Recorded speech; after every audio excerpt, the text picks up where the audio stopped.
ICC champions ట్రోఫీలో వరుస విజయాలతో భారత్ దూసుకుపోతుంది. ఈ నేపథ్యంలోనే టీమిండియా మరో ముఖ్యమైన పోరుకు సిద్ధమైంది. దుబాయ్ వేదికగా రేపు జరిగే మొదటి సెమీఫైనల్స్లో ఆస్ట్రేలియాతో భారత్ తలపడనుంది. వన్డే వరల్డ్ కప్ 2023 తర్వాత మొదటిసారి భారత్ ఆసీస్ల మధ్య వన్డే పోరు జరుగుతుండటంతో టీమిండియా ఫ్యాన్స్ ఈ మ్యాచ్పై భారీ అంచనాలను పెట్టుకున్నారు.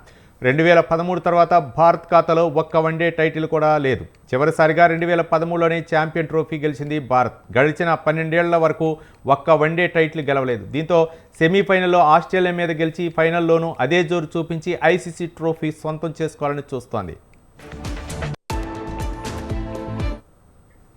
ఛాంపియన్ ట్రోఫీలో ఇరు జట్లు పర్ఫార్మెన్స్ చూస్తే ట్రోఫీలో ఆడిన ఒక్క మ్యాచ్లోనే ప్రత్యర్థి ఆస్ట్రేలియా జట్టు గెలిచింది. మిగిలిన 2 మ్యాచ్లు రద్దయ్యాయి. ఇక ఆడిన 3 మ్యాచ్ల్లోనూ భారత్ గెలుపొంది బ్యాటింగ్ బౌలింగ్లో మంచి ఫామ్లో ఉంది. బ్యాటింగ్లో రోహిత్ గిల్ మంచి ఓపెనింగ్స్ ఇస్తుండగా కోహ్లీ, అయ్యర్, రాహుల్, అక్షర్ పటేల్ మిడిలార్డర్లో రాణిస్తున్నారు. బౌలింగ్లోనూ 4 స్పిన్నర్లతో ప్రత్యర్థుల వికెట్లు పడగొడుతున్నారు. స్టీవ్ స్మిత్ సారథ్యంలో ఆస్ట్రేలియా జట్టు సైతం పటిష్టంగా ఉండటంతో రేపటి మ్యాచ్ ఆసక్తికరంగా ఉంది.